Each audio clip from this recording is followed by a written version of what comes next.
ഞാൻ വീൽ ചെയ്യാൻ പോട്ടെ അതെന്തായാലും പിടിച്ചോ അവിടെ രണ്ടോട്ട് കൂട്ടിട്ട്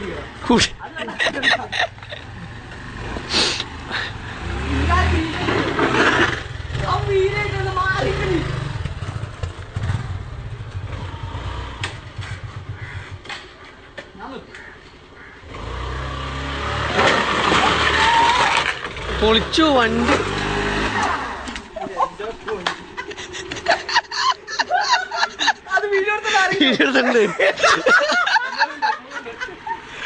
പൊളിഞ്ഞു വണ്ടി പൊളിഞ്ഞു.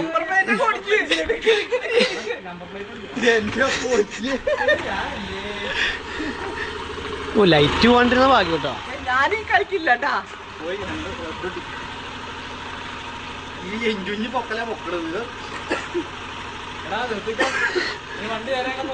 ആ നമ്പർ പ്ലേറ്റ് ശരിയാക്കി വണ്ടി ഉപയോഗിക്കാൻ